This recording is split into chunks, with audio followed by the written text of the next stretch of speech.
Steve as well. I don't know if you've met him, but if not, they're just these amazing, amazing people. And they host summits and all this cool stuff. If you don't know who EventRaptor is, look them up. We're going to drop a link for that too, by the way. And Jen, I mean, I know you live in the beautiful Norway. I mean, we're an hour apart and we talk on everything, but today we're talking on networking and guest speaking for promotion because you're a pro at that. So tell us about your history with all that stuff. Oh gosh. Well, back in terms of networking, back in 2004, when I lived in the UK, that was a gazillion years ago, 20 years ago, actually, I went actually to my first networking meeting in person. And Steve and I, at the time, we had a little community magazine. And I toddled off to the meeting because I'm the noisier out of the two of us, thinking this is going to be great because there's going to be the butcher, the baker, the candlestick maker, all the people that will want to advertise in our community magazine. We'll write them awesome adverts. They'll want to advertise, tra-la-la. And then you very quickly realize that actually that's not what networking is about. Networking is the ebb and flow and the active listening and such. So fast forward, I've been networking then, if you like, for over 20 years. Steve and I have always been pretty much in the virtual world. I'm actually a voiceover. So you often find me in a small dark room talking to myself, which is far more fun than it sounds, I hasten to add. But having been in the virtual world, when we had a bit of a global interrupt a couple of years ago, and a lot of people were, how do I press this and make this happen and turn up and network online and be visible? We kind of had a head start. So really it's been our mission to help people not only network, but have a message that lands, resonates, and make global connections, because indeed that's what we can do. And, that's an amazing opportunity to share our knowledge, wisdom, skills all over the world. Right. I mean, that's how we met I was one of the way back in the day when you guys first started up. I mean, I know I was one of the first people signed up. Yep, exactly. So if we have anyone here, let us know in the comments. If you see me looking at another screen, it's just in case, because all your comments don't show up on Restream. So I'm checking over here on the LinkedIn event as well. And we would love you to join the conversation and tell us your results when using networking to promote your business. I mean, do you think it's just the place you go to sell your offers and find new clients? Are you going to build cool relationships that might be clients, collaboration partners, your next guest on your show? I mean, whatever it is you actually do for networking, what do you think of that? Let us know. And we'll keep an eye out for your comments to see who's here. But that's how you and I met. Yeah, exactly. And, I know a couple of years ago, the world was literally turned on its head, and we had anxious times and worrying times in terms of our personal lives and in terms of our businesses. But we have been afforded an amazing opportunity to connect worldwide. So here we have a Brit in Norway. There we have an American in Portugal. I mean, how wonderful is that? And it's given us the opportunity to meet and connect. And what we talk about isn't just, so many of us, what we talk about impacts people all over the world. It's not just US, UK, Norway centric. We have an amazing opportunity to share what we do and make connections. And, those 6 degrees of separation, I think, are now less than 2. We're more connected than ever. And I never take for granted that it's a privilege that you and I pressed a couple of buttons and did a bit of a mic check, and here we are. How amazing is that? I think it's incredible. I mean, it's allowed me to build a location independent business where I literally work around with clients around the world. I mean, you were just talking about you're working right now with a client in Australia. I've got my past client that I just stopped working with is from Australia as well. We wouldn't be able to do that without all this. I mean, it just wouldn't be possible. And it's truly amazing. It's kind of funny for me in that aspect with, because I remember when the first computer came into the home, like we had the Tandy. I think it was the Tandy 1000 or something like that. I don't know. Did you guys have that one way back? That was, yeah. Yeah, yeah, absolutely. We're showing our age. Yeah, I know. But my dad, he comes home. I remember it so well because he comes home. I'm in the 7th grade, and my dad was an early adopter. He just saw that computers were actually going to be something as kids we were going to need to do, and so we had one way ahead of everybody else in our class. I was already learning how to program by that point, and it was funny because that was even before laptops. Yeah. And I turned around and I looked at him and I said, I'm going to work from anywhere in the world one day from a computer. And there you go. There you go. And literally, when my husband Steve, in part of his presentation, one of the presentations he gives, he shows a picture of him and his dad in the local paper.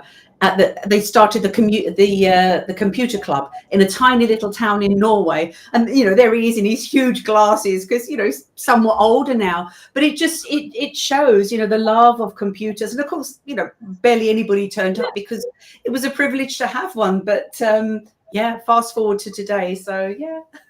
I look at that. I mean, now we're networking with people around the world. We're building relationships. We've got clients. You and I are guest speaking here today because of it. We've got people paying us from other parts of the world that we've never even met in person. And we got it all through networking. It's funny because I got to speak at a networking meeting a couple of years ago, and they had a guest speaker at this meeting every month. And the lady that spoke the month before me was saying, well, let's face it, you can't create meaningful relationships unless you meet people in person. And it was part of a Q&A section. I remember looking at I could see my face in the camera. My jaw had dropped so far. I couldn't bring it back up to go, whoa, wait a minute.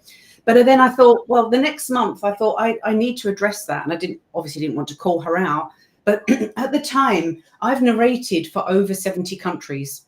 And 99.9% of the people I've worked with, I've never, ever met. So yeah. I've narrated sensitive work. I've narrated courses. I've narrated all different kinds of things. I've spoken to people online about, heard about, their children, their lifestyle, whatever. Right. And we wouldn't know each other. It's only if I open my mouth walking past them that I might go, oh, that's the lady that narrates our courses. And so we've had the privilege of working together for years. And they've sent me their sensitive work. I've narrated it. They've remunerated me, and we've never met. And yet it's worked fine. I know. I'm going to address comments. We got a couple of people here in a minute, but to address that, yeah, I was it wasn't even the same meeting as you were. I was in one too the other day, and she's like, oh, meaningful relationships cannot be made online. You must meet in person. And one of my best friends is in Virginia. We've never met in person. I mean, I feel like I've known you forever, and we've never met in person. I mean, actually the people in her comments right now, we've got Michelle Griffith here, which I adore. I mean, I think you know her as well, right? Incredible lady, and sometimes she feels like one of my best friends as well. I mean, I just love her. But the connection we made online, we made it through LinkedIn. We've got Leslie over here. Yeah, she's saying all about the relationships. Everyone is an opportunity. But yeah, I mean, she's one of my new connections, and we've been talking all the time. And it's just like, I'm just looking at these people. I'm like, what are you doing online with networking that you've just got this total block? You're on social media. You're marketing on social media. You're getting clients through social media. How can you believe cannot have a relationship from online?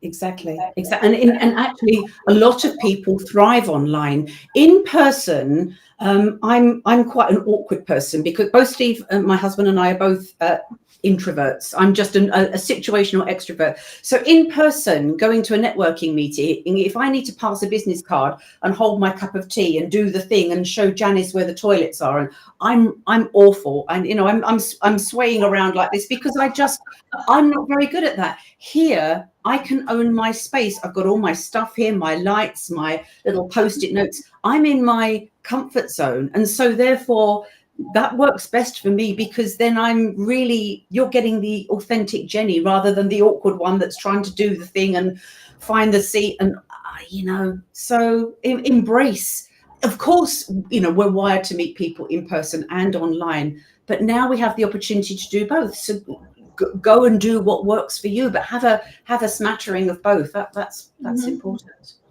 No, I fully agree with you. I mean, there's some, and you, I think it's also because, I was deathly afraid of public speaking because, a traumatic event in high school with the class jock ended up laughing at me when I was standing up in front. And I just, since then, I really struggled with that. But I go online, virtual guest speaking. I'm like, no problem. I can go live. You drop of a hat. It doesn't doing this. None of this bothers me. And yet, if you want me to, I'm making the effort this year. I want to get in person on stage. But this is easy now. And I'm hoping it's helped make that easy now. But I was able to do it because of being online. And so I think it's about control and, we can feel a little safe. We're in our little safe space. Because I know you're an introvert too, in reality. So, I mean, Steve and I went on a marketing event in January, and lots of people are, standing up and networking and that kind of thing. So for us, it was, I think for any of us, whether we're in person or whether we're online, find the way that find what works best for you. So for us, we were actually in the sort of coffee shop part, and for us, sitting down and just having people come join us, that kind of thing, felt better. And I think it's because I was used to sort of being in that space. But certainly embrace what works for you. And if you're an extrovert and you love being in person, or whether that's online too, do what works best for you. But you often find that sometimes very extrovert people, especially go to networking meetings, they become the font of knowledge, and it sometimes detracts from their business. Oh, ask Susan. Susan will know. So Susan ends up pointing out where the toilets are. Susan, meet Janice. The tea is over there. Bob, how's your golf swing? And it detracts from what they do. So it's about finding the balance and making sure, if you are turning up in person to a networking meeting, especially if you're paying for it, that you're not just the go-to person because you're the gregarious extrovert person, that your message is actually heard and incorporated into the meeting. I agree. And I mean, it is about balance. I try to bring in some in-person networking as well as, and I mean, Michelle here, she's the opposite. She's an extrovert. She actually gets, and we've talked about this, she feels better in person because it helps her energy and personality. She feels like shows more. Now, I personally find it can come across regardless, but she feels better that way. So that's good. And it's good for her to realize that, that will be best for her. It's interesting because going back to that lady I mentioned before, building trusting relationships in person, because she says, it's important that, shake somebody's hand and look in their eyes. But when we're in this situation, we can see people's micro expressions, and when you know what you're looking for, so you can see how people in meetings, they will sit back and you're thinking, okay, that maybe they're not engaged, or maybe they are engaged because they're intently listening to you. But you can see the raise of an eyebrow, the crinkle of a nose, or a little sneer from the mouth to gauge what people are doing. So those micro expressions are there. You just need to know what to look for. I agree. And I mean, you still get tone of voice and things like that. And I think that's all things that are missing from, as much as I love social media content, we all know I do, but it's the thing that adds that other level. I mean, does meeting in person add even another level? Absolutely. And that's why I like a mixture of both. But when you start getting on Zoom calls or whatever, then you've just added that extra level, because all of a sudden your more senses are engaged. Your eyes are engaged beyond words. You're hearing them. You're seeing what they're doing. You've got this whole personality coming at you now that it comes through some in the words. I mean, there's no doubt we can get some personality in words, because I'm able to read quite a bit about people through their DMs and stuff. But still, like you said, being able to see the expression, and you kind of can gauge a little bit what you're thinking or what you felt about something. And it's so important. I mean, such an important thing. There is something to be said for when you're in your comfort zone, because there is a congruency between what comes out of your mouth and your body language. So for me, you can see, if my shoulders are not up here, I'm enjoying talking to you because I think you're fabulous, first and foremost. But I'm in my comfort zone, so you're going to get the best out of me in this situation. And the French have a delightful phrase for it. There's je ne sais quoi. There is something when people are comfortable in their situation and with their message. There's a je ne sais quoi. There is that something, and you're really drawn to them. And sometimes you're not even sure why, because they could be talking, I don't know, about engineering, and that's not your thing. But you think there is just something magnetic and appealing about you, and it is that congruency, because what's coming out is fluid. They're comfortable, and they're like a magnet to you, and that's really, whether we're networking in person or online, that's what we're looking for. That person that really, is in their comfort zone. Well, and it too. And I mean, because that kind of leads me into the guest speaking. You can tell when you get a guest speaker that just is in love and knows what, even if they don't fully know the subject, they just love what they're doing and they're talking about, and how relaxed, and their just delivery, and they're excited, and they're everything else, how much that draws you in. And I mean, whether it's networking or guest speaking, you really, you see that, you feel it. And sometimes it doesn't, this is the hard part too, because sometimes it doesn't even matter. You get drawn in by people who don't know enough just because of their delivery, if you think about it. Yeah, it's interesting when we run summits, and we've got guest speakers, and I do a little look around at people, and it's very easy to see if somebody is engaging, because you can see people's body language, and you see how maybe they lean in and they're listening. And we offer something, a VIP upgrade for people. That's recordings of all the speakers. And so many people, they're listening so much in the moment that they have the upgrade simply because they then want to listen again. Because if you're trying to lean in and you're trying to take notes and trying to do the thing, but the idea that I know the magic is happening when I see people and they're really engaged. And actually it happens to Steve and I too, that I listen to people and we're supposed to be looking at questions and pressing buttons, and I'm listening and I'm thinking, oh my goodness, I didn't check the chat. But I'm so in the zone, because that person, I'm inspired by what they're saying. They've captured my attention, and that's the chef's kiss of having a great speaker at an event. It is one that can engage the audience, which is so important, and keep them engaged and everything. I mean, for everyone listening, we got Leslie over here. She says a good point on networking. And guys, I know you say in real life, but in my opinion, online and offline are in real life. So I say in person. Yeah, it's just too. In person. It's still real life. I feel like this is really us. We're really here. Yeah, we're really here. And I really feel this is a term we need to change when it comes to social media and online events and things in general, because it is real life. Jen and I are both here live right now. We're real people. We're hanging out. You guys in the comments, you're here. This is real life. And I really want to change that. It's just in person. Yeah. It's in person. Yeah. I just think it's such an important distinction, because so many people separate their online world. And I do feel this is why maybe like the two ladies we both heard saying it's not the same as meeting in person, because there is this separation people have in their mind of, oh, well, that's real life, this isn't. So they treat it differently, which means that they show up differently online versus in person, which also means if you meet them in person and we've gotten to know each other now through here, and all of a sudden we meet in person, you're completely different because you had that separation. I don't know. Is that important to you? I know that's one of my soapboxes. As I say, I truly believe you can build amazing relationships with people online. And for us, going back to the event we went to in January, it was then the cherry on top was meeting people in person. So we forge relationships with people, and then you get things like great hugs, and you get to sit down for coffee, and you get to talk and meet people. And we get all the time that the funny thing is everybody in our house is especially tall, except for me. I'm the short one. So when we meet people in person, people go, oh my goodness, Steve Eriksen, you're so tall. And when people have met our son, oh, Jake Eriksen, you're so tall.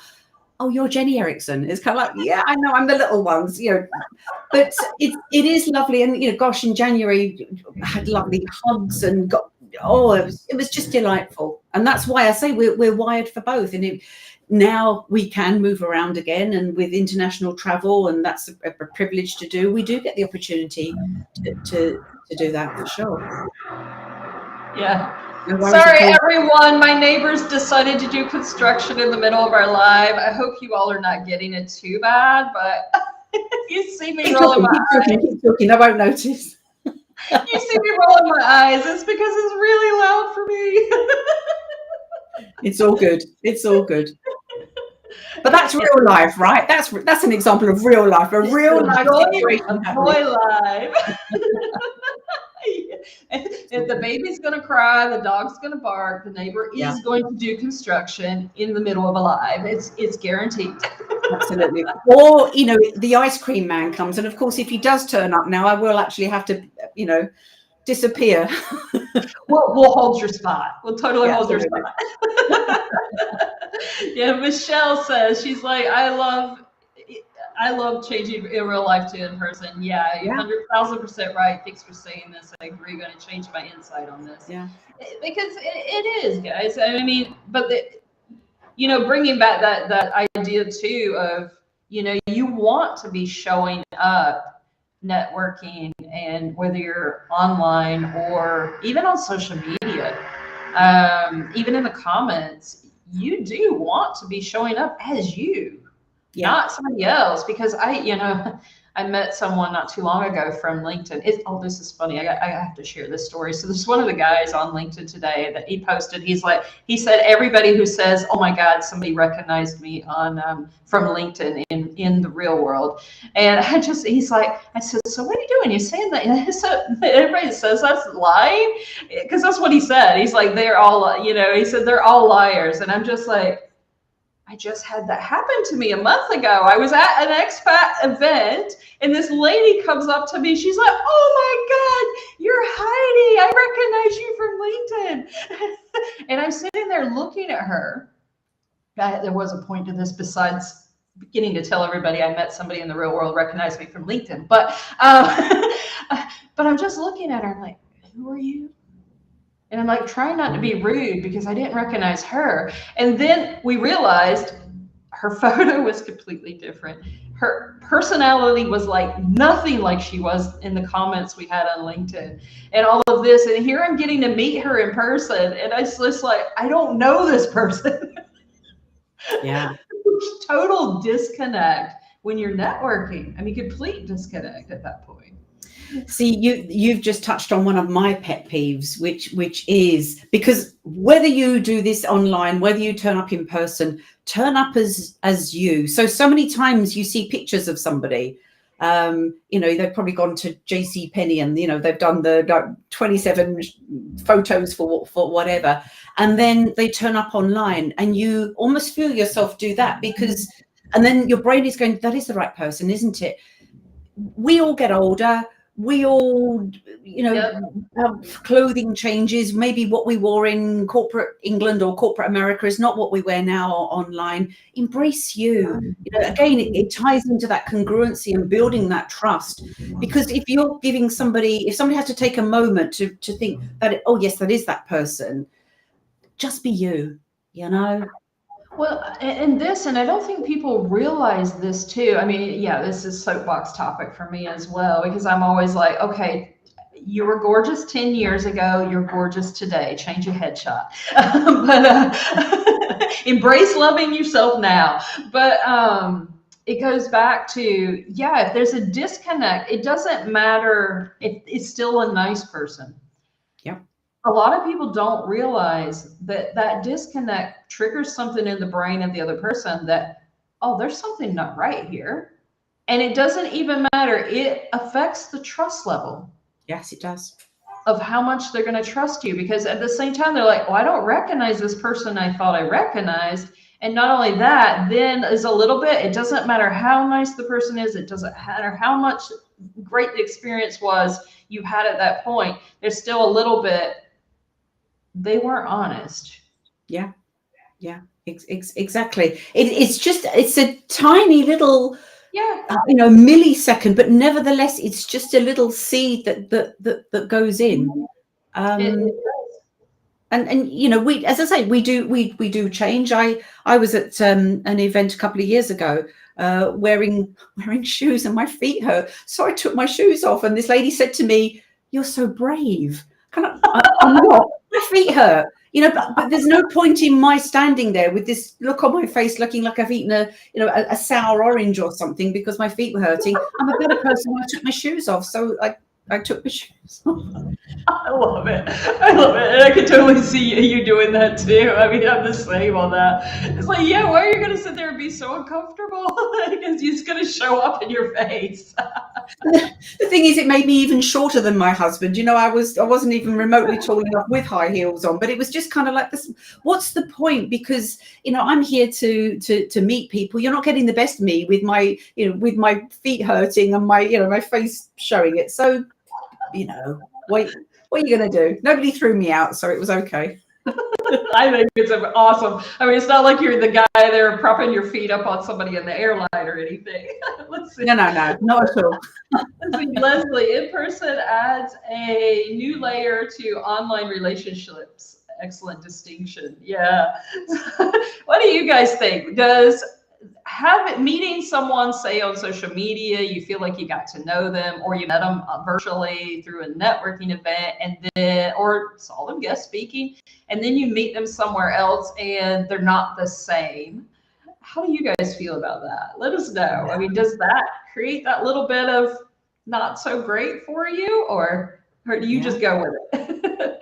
But it happens for sure. I mean, sometimes people are not as we imagine, but for me, if we were in a networking meeting now, I can very subtly look and I can see, there's somebody down there. And so there's not much happening, but in person, often you'll get somebody and they're looking for someone and they're doing the thing and they're looking over your shoulder. They've got they're doing the thing, you're speaking, but they're looking and there's somebody else. And so in this environment, I feel that we're much more able to focus.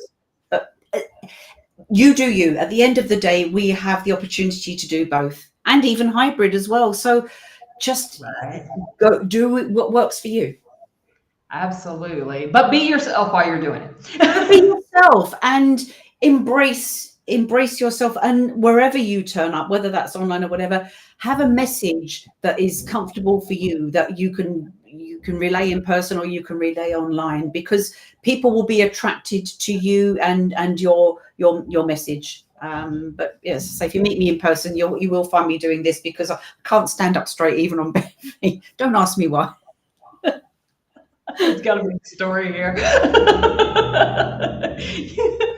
Yeah, but it's true. And it's about, I mean, we use networking and guest speaking to help promote and build our businesses. We use it to help intentionally grow our client base and stuff. And we've come to understand that the real us is what does that. So we're showing up, not being ourselves. People are going to get on that for sure. I mean, it happens. But what do you think, though, as far as, guest speaking?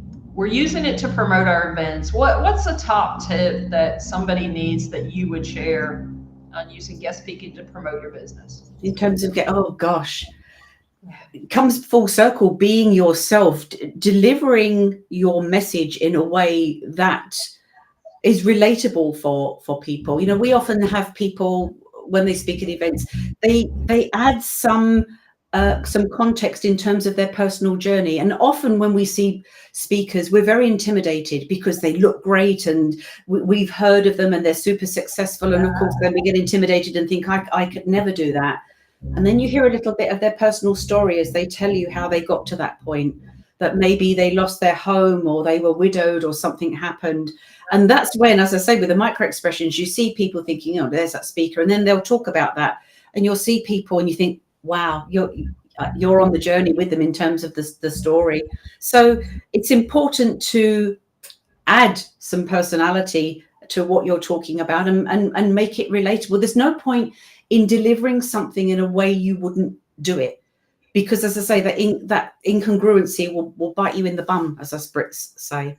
Deliver your message, deliver what you talk about in a way that really works for you and that is going to resonate with other people, as you would like to hear something yourself. I think that's a kicker right there, is how would you want to do it? And I mean, I know you're doing it for your audience, but if you're not getting up there and enjoying what you're doing to begin with, because it shows, I mean, you can see people who are trying to deliver in a way that doesn't really work for them. I mean, we're not talking about new guest speakers that are just trying something new. That's a whole different ballgame. But I've seen people who are definitely, they've been doing this a while, and it just never connects because they're just not doing what works for them. They're not doing it in a way they enjoy it. And you can tell it. Yeah, exactly. We think that people need us to be absolutely top-notch perfect and that we can't make a mistake. But at the end of the day, we're all human. So when somebody, fluffs a line or whatever, it actually doesn't matter. What matters more than anything is the content. And that's true of listening to a podcast. We can forgive people if there's sound issues or whatever, because the content is so appealing. We can't wait for the next episode to drop. So that's the important thing, is really delivering in a way that works for you. So I'm an introvert, but I'm high energy when I'm talking. But then after we've had our chat, I will go and decompress. My husband, who's an introvert, is very softly spoken. There is no point in him trying to be something he's not. So when he speaks, he's not bringing the energy down, but the energy will change because he's softly spoken, and he won't.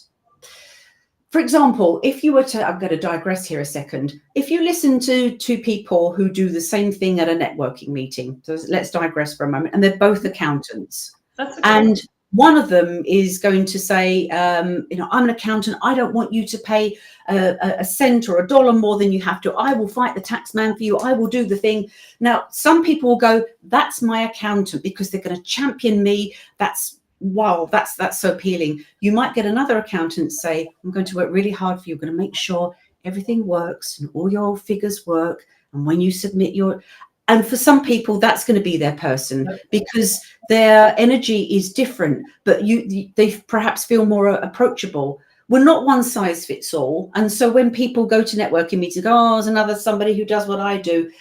Have a conversation with them, because I guarantee, even if you do something that's highly regulated to the nth degree, some people will choose one person, some people will choose another. It's not a reflection of what they do. Energetically, there is just something that draws you. And a lot of people are drawn, for example, to my husband because he's so softly spoken, and therefore comes from a heart-centered place and offers a feeling of security. If you asked him to deliver his talk and be energetic, it wouldn't work, and you would see the incongruency of him trying to be something that he's not. So yeah, exactly. I mean, being around Steve is honestly like being in a calming, the eye of the hurricane. That's Steve. Steve is the eye of the hurricane. So it's going to be peaceful, calm. I always feel zen around Steve. I do too, actually, which is quite nice. But also just touching on voiceover, obviously with voiceover work, when we message, our message is a journey. I say to people when you get the opportunity to go to a networking meeting and everybody gets a minute to speak. How long is that? Well, actually, a minute is about 150 words. Mm-hmm. And there'll be a lot of people that say, I could speak for a minute. I could, put many more words into that. Yes, absolutely, you could. And if you listen to the news in different countries, you will hear that the newsreader is going to be speaking faster, because we don't watch the news verbatim. We tune in. Politics, we're interested. The hospital situation, whatever, we tune in. But with our message, something like 150 words is a good point, because it gives us the opportunity to be heard at a certain speed, which is about the speed I'm speaking now. And our brains are wired to listen to that speed. And in actual fact, less is more. What's most important is actually impactful words. In terms of speaking, I hasten to add, if you're booked for a speaker slot for 45 minutes, do fill the 45 minutes, because otherwise you will leave the host with kind of like, what do we do now? Unless there's lots of questions and answers. But there is a journey, there is an ebb and a flow. If you're relating to a situation that was testing in your life or sad, delivering it at high energy isn't going to resonate. Actually pausing and allowing the severity or the situation with the audience, so they can acknowledge the fact that was a time of pain or a time that something awful happened or whatever. So think about it. Look, whether it's your networking message or whether it's your talk, where is the light and shade?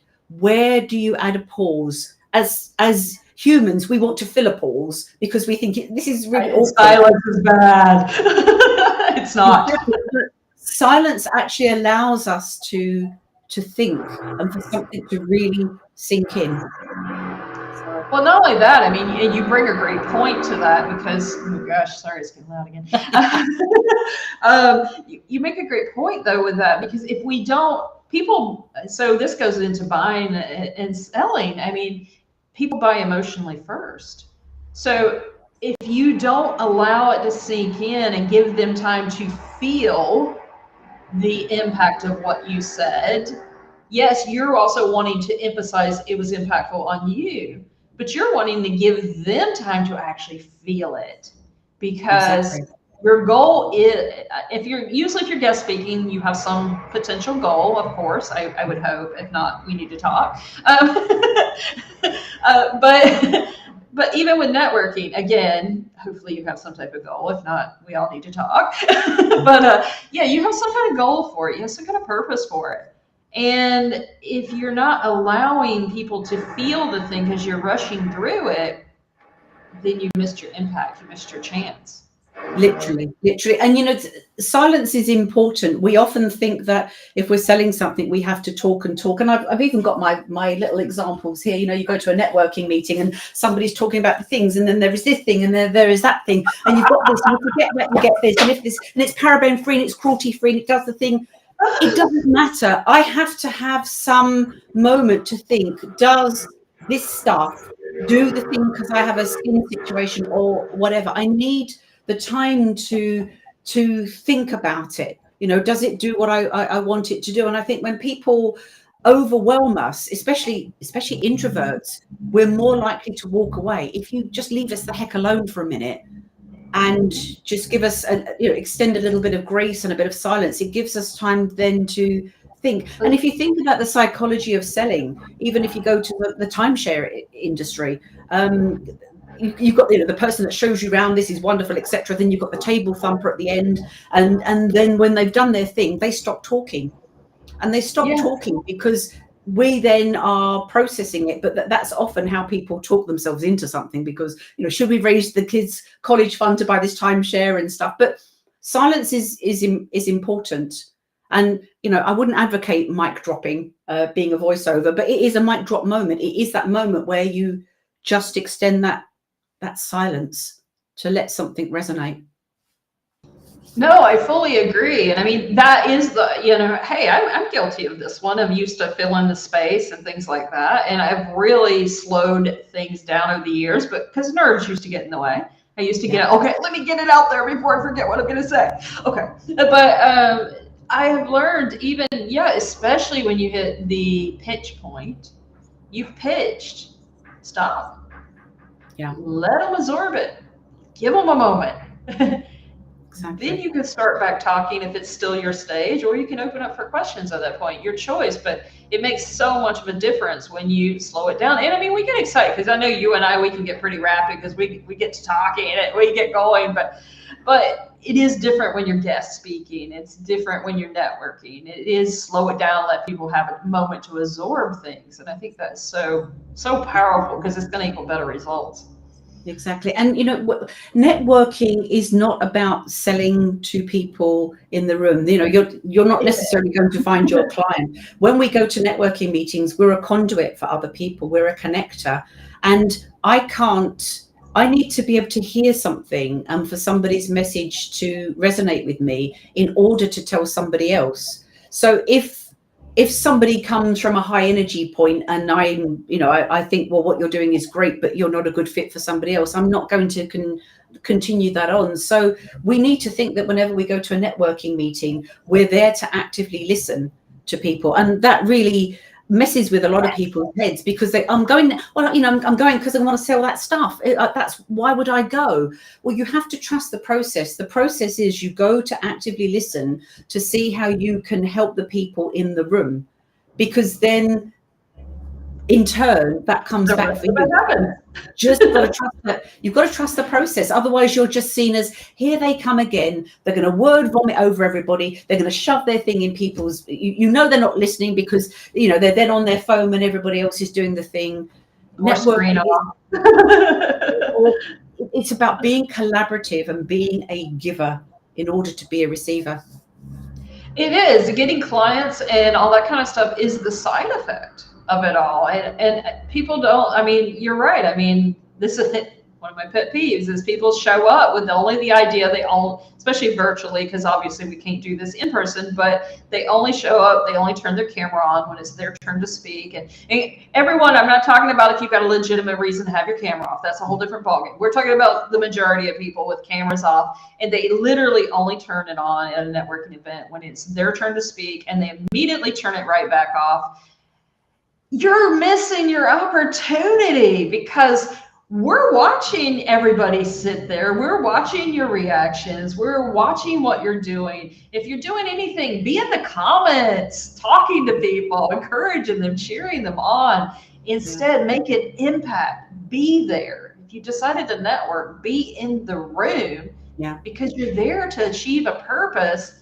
And it's not just to get up there and deliver your pitch when it's your turn. Exactly.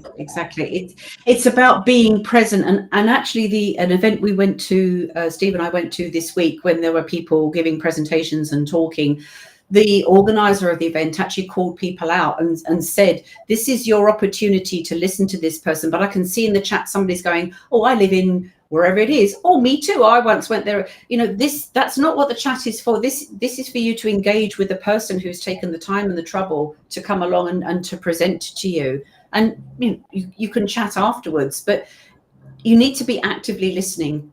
That's really important. If you expect people to extend the same courtesy to you, then do as you would want other people to do, and not, because it's quite interesting, going full circle to that with the story I was telling, the in-person lady, when I gave my presentation online, she was like this the whole time. Because I was obviously looking at people. She was completely disengaged. She was gone because I wasn't speaking. But I actually extended her the courtesy of listening to her, even though it was a bit of a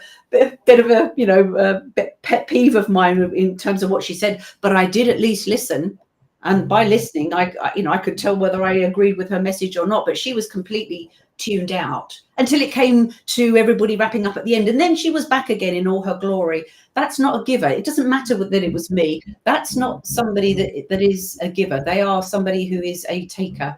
And you want to build relationships with reciprocity, and where people are, people are thinking of you when they leave the meeting. It's not just about that hour together. It's about how we what things we do in before we meet again. Yeah, it's what's going to happen after that hour. Yeah, exactly. At the end of the day, it doesn't stop there. It's the after that where the impact happens, because that's when you've made the connection. You're going to follow up, assuming you made the connection, or someone's going to follow up with you, and that's where you potentially are going to get clients, get invites to do things, be able to make connections, share your network, whatever it is. Make friends. You can make friends, guys. It's not just that. Oh, we're getting into pet peeve territory again, and yet we've got to be almost done on this one. Pressing Heidi and Jennie's buttons, but it's interesting because we started EventRaptor 3 years ago, and last year we did we offered a 10-week course. We were sort of doing a belt and braces, teaching people about some foundational stuff, and we've had people say to us, "I've been watching you since you first started." Which is quite interesting when you think, oh, crikey. But Steve actually did a webinar, and we had 15 people sign up to this 10-week course. And when he'd presented what the course is going to be, we opened up for Q&A. We actually had somebody that said that. She said, I've been watching you since you first started. And she said, you have consistently been the same. You don't pretend you're something you're not every time. And I haven't ever bought a thing from you.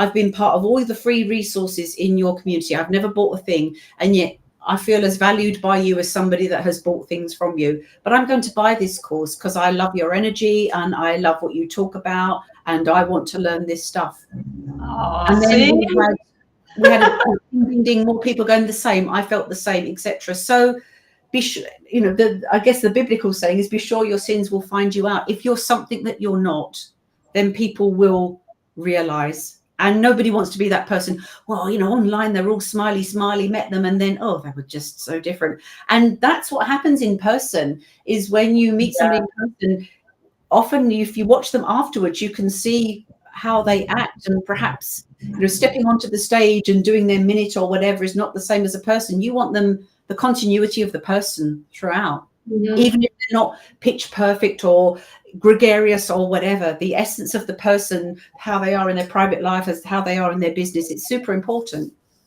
Yeah, absolutely. And that's, I mean, that's not saying you don't have a little bit that, you know, you're here, there, and you're chilled out at home. That's a little bit different, but yeah, you're still the same person. Yeah, definitely on that. And we definitely see, and it's so many missed opportunities when, you know, people just show up for themselves. And you made a good point. I want to bring everybody back to that, because this is something I say all the time too, is you see so many business owners expecting everyone else to show up a certain way for them, and they're not doing the same. And it's like, that's why it's not working, everyone. That's really why it's not working. You want everybody to show up and listen to you on stage when you're guest speaking, or comment on your content, or all of this kind of stuff, but you're not doing it for other people. And so, I mean, or ghosting. Oh my God, that's another one. I mean, you ghost when you book a discovery call or whatever, and you ghost, and yet you don't want people doing that to you. So show up, guest speaking, networking, on social media, in person, wherever it is. Show up the way you want to be treated as well, and the way you want to be as a business owner, because people see that. And you can be supportive of people, even if you don't have the resources, or somebody has a product or service that you don't require. You can champion people. You can share people's posts. You can comment on something. If somebody has taken time to write something on LinkedIn, rather than just, you know, read it, add something. Even if you're just saying that they are great tips, or thank you for this, or I needed to hear this today, or you share it with somebody else, you think that's a great post. People in my community need to hear that. There are lots of things that you can do that don't cost a bean. They cost a bit of your time, but that small amount of time when you're supporting somebody means the world. It really, really does. I mean, at a networking event, you can introduce someone to somebody that's in your network. I mean, it can be that simple. If that's all, and I don't want to say if that's all you got, that's already amazing. And so it's not about that's a little thing. It's not. And I do think people discount what they have available. I mean, Leslie, who's actually in the audience now, she did some screenshots for me on a live a couple of weeks ago. I did, because she's like, I know as a host, you probably don't get to do this. I appreciated that so much. I mean, she just showed up. She said, I did this. And I was like, oh my God. I mean, that was so touching. Yes, I'm saying thank you on that. That was beautiful. And it was unexpected. And yet, she did that, and it really touched me. And you know, it's cool things can happen. It doesn't mean you got to have money for everything, everyone, to support people. Exactly. And you know what's important also is the momentum. When people think, I'll never be able to speak for 45 minutes or whatever, just doing a little bit, you know, whether it's a small comment, or whether it's an interjection at a networking meeting, whether you first start sharing your knowledge and your wisdom in this kind of situation on a live stream or a podcast or whatever, the momentum is everything. Don't be intimidated by people, because we all started somewhere. And actually, there's an awful lot of people that are high energy, but when you listen to what they say, it's just high energy and an awful lot of wind. So do you and work on, you know, if you get the opportunity to talk for 30 seconds at a networking meeting, what does that look like? What does a minute look like? What does 5 minutes look like? What does 10 minutes? You go to a networking meeting and there's often a guest spot. Could you do the thing for 10 minutes? Think about that and build up. That'll build your confidence. It'll help you figure out what is good to say and that wasn't really relevant, or that landed and maybe that didn't, and play around with it. It's a bit like Lego blocks, you know, it's and work on it, but celebrate the momentum, celebrate the small stuff, because the small stuff is what gets you there. It is. I mean, I have a good example of that too, is virtual networking is also where, I mean, I started out doing my own lives and stuff too, but to be able to speak to other people and get into guest speaking, came because I was networking, and I started just doing my elevator pitches and that kind of stuff. And then that got me brave enough to, okay, I took one of those spots at a networking event, and spoke for 10 minutes. And then the next thing you know, I'm like, oh my God, I love this. And I mean, that really got me into guest speaking. I was doing my own lives before that, but I didn't have, at that point, I didn't have the full courage to just say I can go guest speak on someone else's stage because, hey, I don't have the experience and blah, blah, blah, and all this. But networking was a good practice ground. Yeah, for sure. And it's interesting because we have our own networking meeting, and we had over 100 attendees this week. And for Steve and I as introverts, we're both, it's that day of the week, and for 2 hours, lasts for 2 hours, and then we have a little something afterwards if people want to hang back and just say hello or whatever. And at the end of it, we're just looking at each other because our energy has gone into wanting to make sure that people have had a great time and have really had the opportunity to share and everything. And so we're madly decompressing afterwards. But then after that, it's thinking about, wow, did you see that person connected with that person? And there are people that talk about, we have a really eclectic mix of different people, but that person that is one thing is going to connect with that other person. And on the face of it, one does one thing, one does another, but there's a conversation to be had because there's going to be a connection, a continued conversation. What a privilege to play a small part in that. It's just literally, if you could pay your bills with that, I'd be a millionaire, because watching and having messages back from people saying, thank you so much, and I wasn't sure, and I've loved it. That's just everything. Right. And you guys do have an amazing event. I did miss this Tuesday just because I just ended up too exhausted. But I was going to shout that out. So you open the door. Yes, EventRaptor. Jennie and Steve host twice a month, every other week, first and third Tuesday of the month. Tuesdays. Yeah, first and third Tuesdays.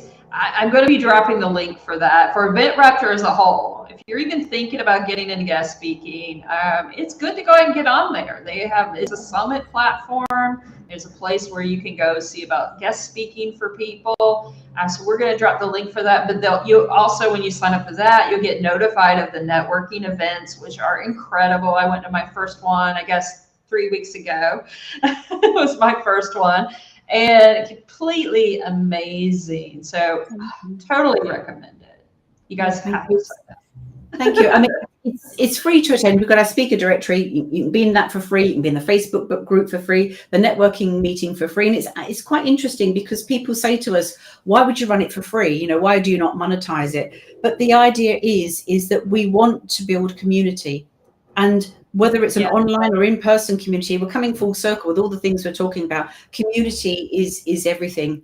And if we can play our small part in helping people make those connections, that's super important. So build community, whether you're building your online or in-person, community is everything. So it's a huge privilege. And we get such an eclectic mix of people come along that talk about amazing things, and it's just like we have the real Santa Claus comes to our meeting. We have people that bring their pets to our meeting. So we've had songs we've had all sorts of things, but it's always delightful, and people come back the next time. So I guess people enjoy it. It is truly amazing, the eclectic mix of people you get. I mean, I was floored. I mean, in my first one, the first breakout room, there was 2 ladies in there, and not that we talk about ladies and their age, but they were happy to talk about it. So I ended up in this room with these 2 Spitfires that were both 80 years old, and then still going freaking strong on the guest speaking network and stuff. And I was just floored. I'm like, okay, I want to be one of you when I grow up. I said that about my daughter. Actually, my daughter's 25, and I said I'd like to be her when I grow up. She's fabulous. But that's the nice thing, and I think that also we get people from 12, 15, 17 different countries. And that's what I love about, seeing the magic, because often when we very first started, people thinking, wait a minute, I'm in the US and I'm going to be on somebody's podcast and they're in Greece. Yep. And then who else could I meet within the world because what I talk about is somebody perhaps who talks about the menopause, That happens the world over. Or people that talk about, low self-esteem or building a business or whatever. It's global. And to be able to meet people from all different places and to literally break bread online with people and throw ideas around, we're always stronger when we work together. And there's enough for all of us if we just trust the process. There really is. Well, that brings us full circle, and we're probably going to run over a couple minutes. You okay? It's us. It happened. I wasn't paying attention. Oh, that brings us back to what was I going to say? I realized what time it was. I lost track. But what were we saying? Sorry. That's my train of thought. Just talking about there being enough for all of us and trusting the process. Yes, that was something you mentioned earlier, and I wanted to make sure people got pointed out. You were talking about how you can have same people in the same room doing the same thing, and yet their people are there. And that's one thing I really like to reassure people, and I'm so glad you shared that. And I did want to, and we got off the tangent, but I want to bring it back real quick. I mean, I go to networking events all the time, and there can be 5 to 6 social media strategists there. It doesn't bother me. I know my clients are going to come to me and their clients are going to go to them. And that's what it's like you said, it's the personality, it's the energy, and you still got to show up regardless of who's there. And you just trust your people are going to connect with you. Exactly. Exactly. I can give you an example. As I'm a British voiceover. I'm not an American voiceover. And if somebody came to me with a project and said, could you do this in an American accent? I would be doing a complete disservice to what I do, that if I tried that. I'm better off saying, it's not me, it's my friend in the US because she's a similar demographic to me, etc., etc. But I can audition for something, look at the script and think, whoa, I love that. I can do all the things I think that requires and send it in and not get the role. And yet I think I've given what I think the client needs, but when they hear it and they choose somebody else over me, that person ticked something for them that maybe I didn't. And it didn't mean that what I did was wrong or inaccurate or bad. It just meant there was something that resonated with them. And so I can't be gloomy about that. I have to trust the process that another time something comes along. And whilst you're trying to be something that you're not, and I think I could work with that person where their temperaments are different or whatever, or the time zones are wrong, I'd have to get up at 2 a.m. or whatever.